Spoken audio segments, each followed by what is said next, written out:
Assalamualaikum warahmatullahi wabarakatuh.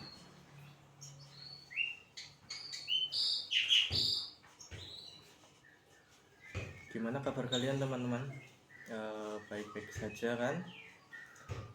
Oke, pada pertemuan kali ini kita akan membahas salah satu pendekatan dalam konseling, yaitu rasional emotif behavior therapy atau yang biasa disebut dengan REBT.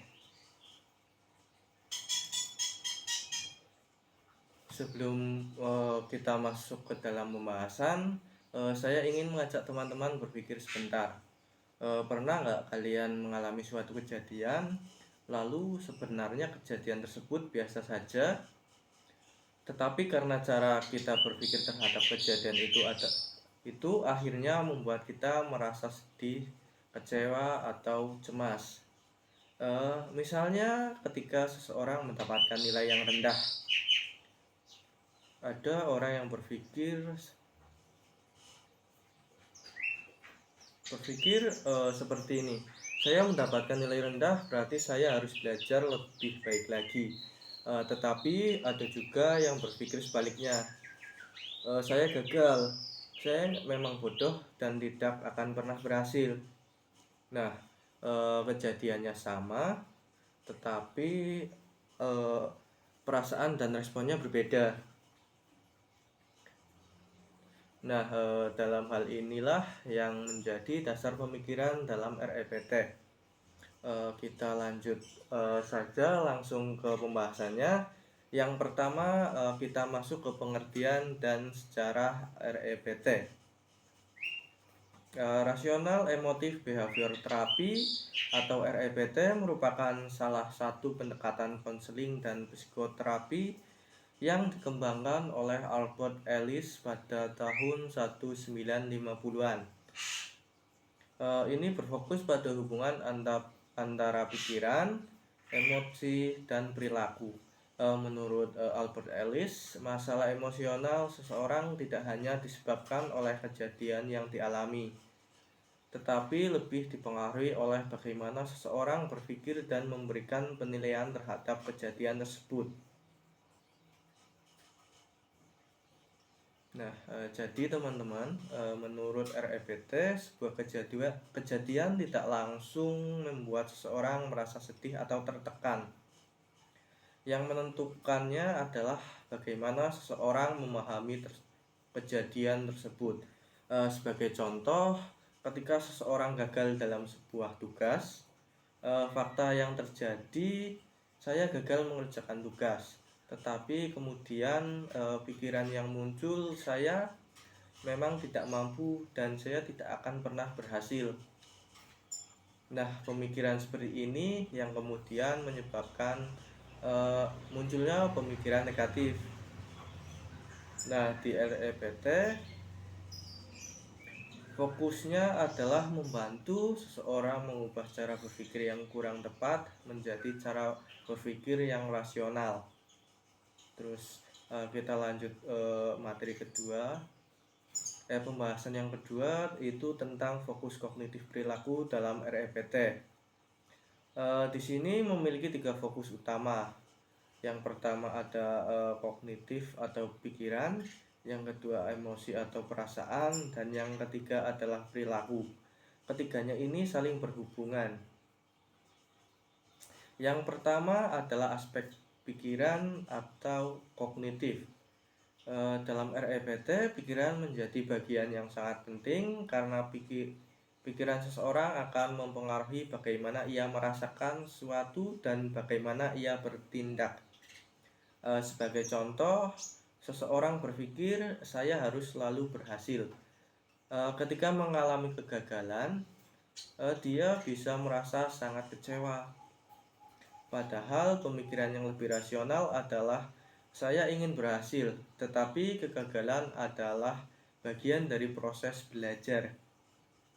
Dalam mengubah pikiran, emosi, dan perilaku juga dapat berubah. Kemudian yang kedua adalah aspek emosi. Dalam REPT, emosi seseorang muncul berdasarkan bagaimana ia menilai sebuah kejadian. Misalnya ada dua orang yang mendapatkan kritik. Di orang pertama ia berpikir saya dikritik berarti saya tidak berguna. Akhirnya dia merasa sedih. Sedangkan di orang kedua ia berpikir kritik ini bisa menjadi masukan untuk memperbaiki diri. Maka perasaan yang muncul menjadi berbeda. Yang ketiga adalah perilaku. Ketika pikiran dan emosi berubah, perilaku seseorang juga dapat berubah. Misalnya, seseorang yang awalnya takut berbicara karena berpikir akan gagal, kemudian mulai berpikir, saya mungkin salah, tetapi saya bisa belajar. Nah, akhirnya dia berani untuk mencoba. Terus yang ketiga adalah konsep manusia dalam REPT. Manusia dipandang sebagai individu yang memiliki kemampuan berpikir rasional, tetapi juga memiliki kecenderungan berpikir irasional. Manusia dapat belajar merubah cara berpikirnya. Jadi, dalam pandangan REPT, manusia sebenarnya memiliki kemampuan untuk berpikir secara logis.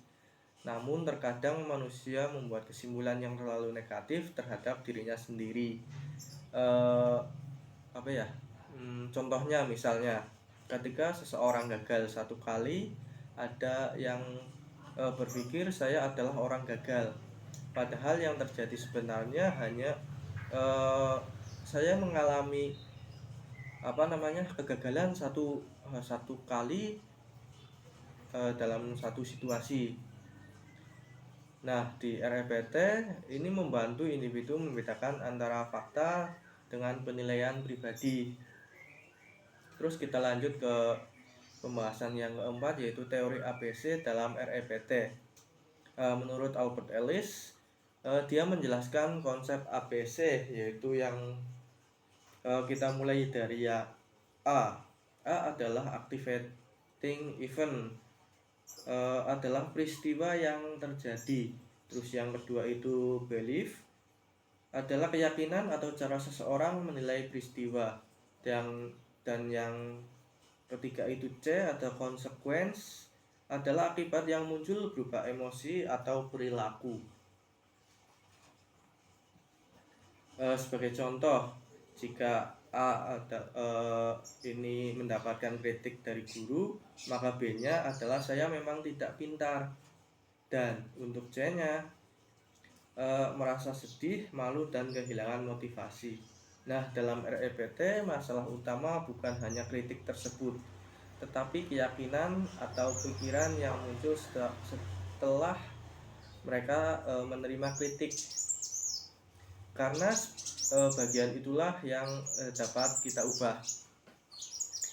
Terus kita masuk ke pembahasan yang kelima, yaitu tujuan konseling kelompok REPT. Tujuan konseling kelompok REPT yaitu mengubah pola pikir irasional, terus mengembangkan penerimaan diri, dan meningkatkan toleransi terhadap frustasi.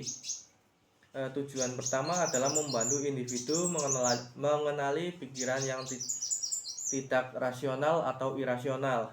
Sebagai contoh, saya harus selalu sempurna. Nah, pemikiran tersebut kemudian kita ubah menjadi saya ingin melakukan yang terbaik, tetapi saya tetap manusia yang bisa melakukan kesalahan. Nah, tujuan kedua adalah penerimaan diri. Artinya, seseorang belajar menerima dirinya dengan kelebihan ataupun kekurangannya. Dia menerima apapun yang ada di dalam dirinya dan apa yang dia miliki. Gagal dalam satu hal bukan berarti dirinya tidak berharga. Dan tujuan yang ketiga adalah meningkatkan kemampuan menghadapi masalah. Karena di dalam kehidupan, masalah dan kegagalan itu pasti selalu ada dan belum selalu bisa dihindari. Nah, yang bisa kita lakukan adalah belajar menghadapi masalah dengan cara berpikir yang lebih sehat. Terus kita lanjut ke pembahasan yang keenam, yaitu model ABC DE dalam REPT. Nah, tadi kan ada ABC. Sekarang kita bahas tentang ABCDE yang terdiri dari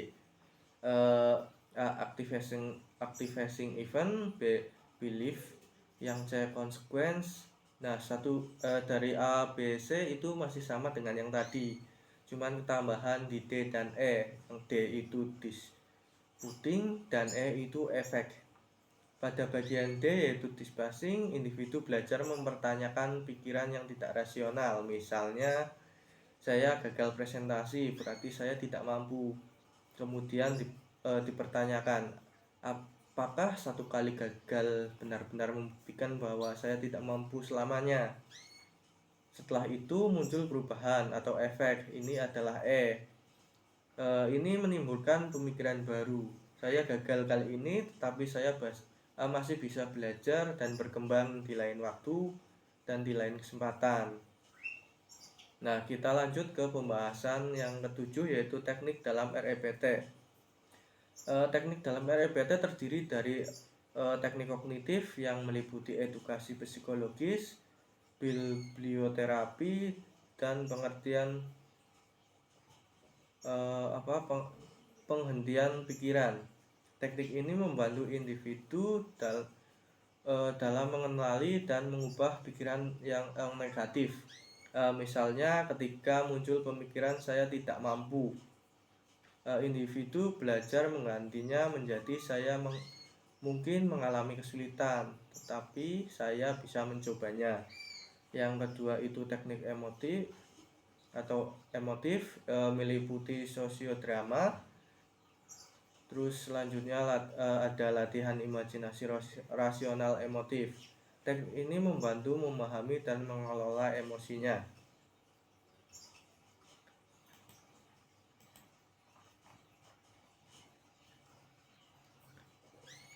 Di sosiodrama ini merupakan teknik bermain peran. Dalam teknik ini, anggota kelompok memainkan situasi tertentu yang berkaitan dengan masalah. Sebagai contoh, seseorang merasa takut berbicara di depan kelas, kemudian ia berpikir melalui kegiatan kelompok. Setelah itu dilakukan evaluasi apakah yang dirasakan itu benar, seperti apa yang kamu rasakan, terus apa ketakutan yang kamu bayangkan benar-benar terjadi. Melalui latihan ini, individu belajar memahami rasa takut. Terus yang kedua itu menghadapi rasa malu.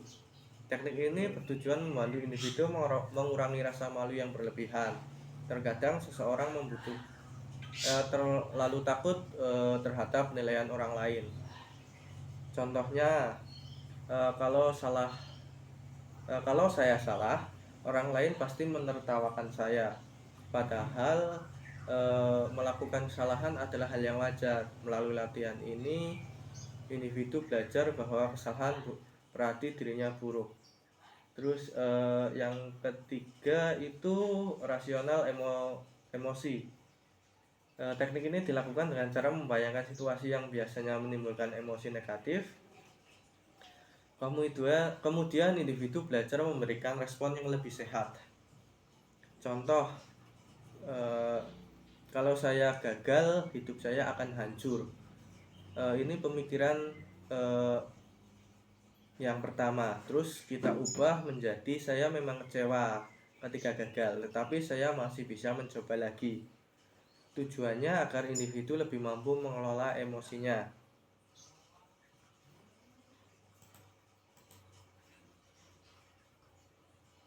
Terus kita masuk ke teknik yang ketiga, yaitu teknik perilaku.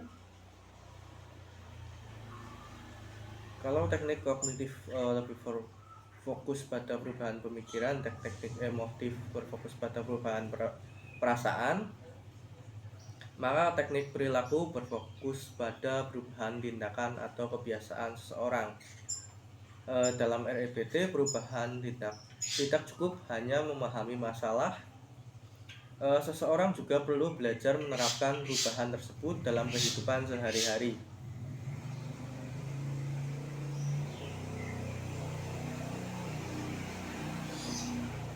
karena tujuan akhir dari konseling adalah agar individu mampu menghadapi masalah dengan cara yang lebih baik.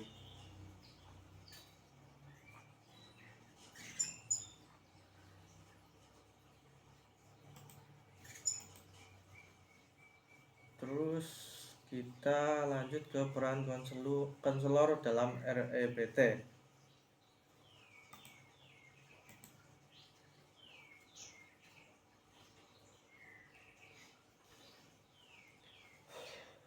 Konselor memiliki peran yang cukup aktif.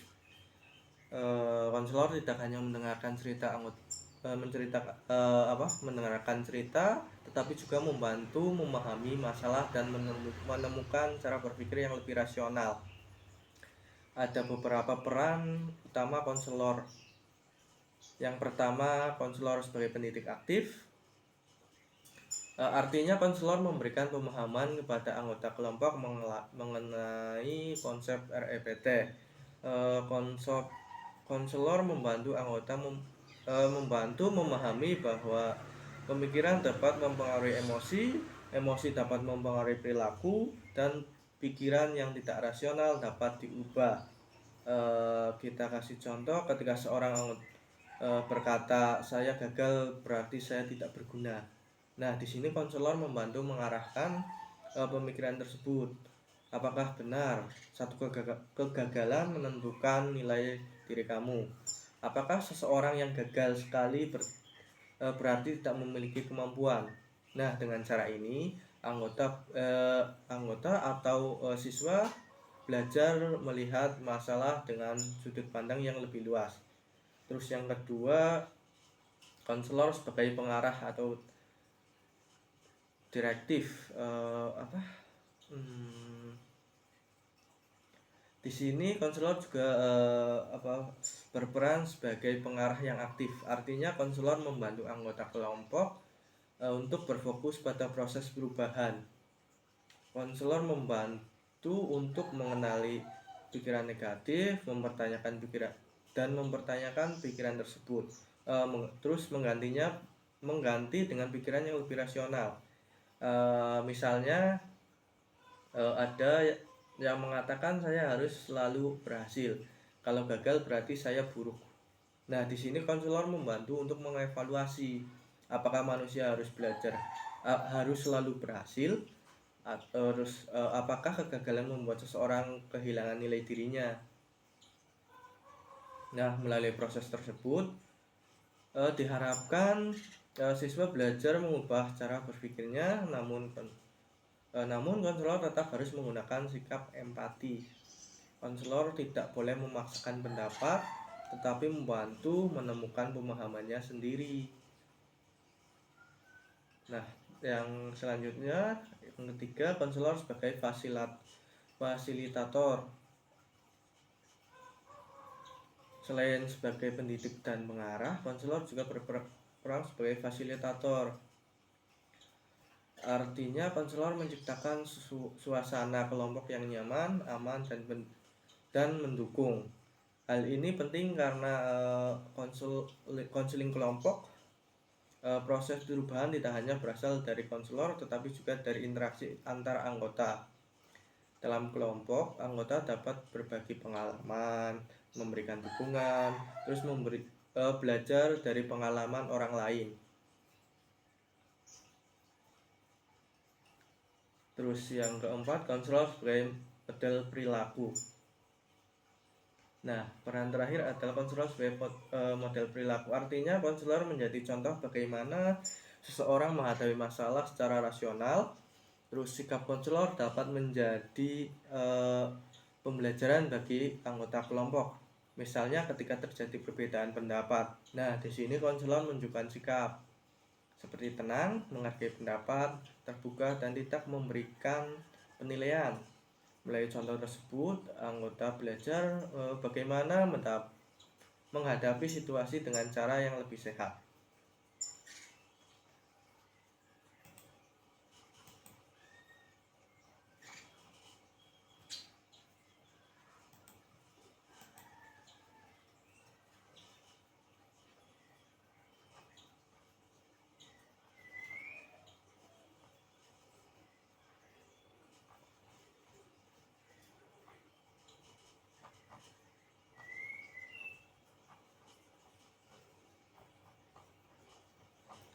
Terus kita lanjutkan tadi sampai mana ya? Tadi sampai ke yang ini ya, konselor sebagai model perilaku. Kita lanjut ke dinamika kelompok dalam konseling kelompok REPT. Selain peran konselor, hal penting lainnya dalam konseling kelompok adalah dinamika kelompok. Dinamika kelompok adalah proses hubungan dan interaksi yang terjadi antar anggota kelompok selama kegiatan konseling berlangsung. Nah, melalui dinamika kelompok, anggota tidak hanya belajar dari konselor, tetapi juga belajar dari pengalaman anggota lainnya. Yang pertama yaitu saling mendukung antar anggota. Di dalam kelompok, anggota belajar memberikan dukungan satu sama lain. Ketika seseorang menceritakan masalahnya, anggota lain dapat memberikan perhatian dan pemahaman. Terus yang kedua, belajar melalui sudut pandang baru. Di dalam kelompok, seseorang dapat memahami bahwa cara berpikirnya bukan satu-satunya cara melihat masalah. Sebagai contoh, jika kegagalan adalah akhir dari segalanya, itu contoh pemikirannya si Budi.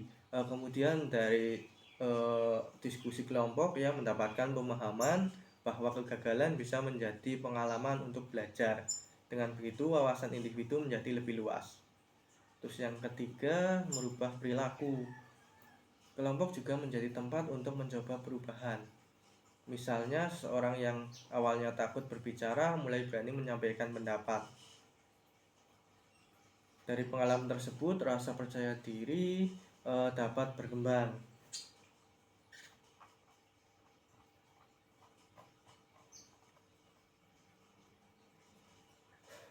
Nah, yang terakhir, kesimpulan dari materi ini adalah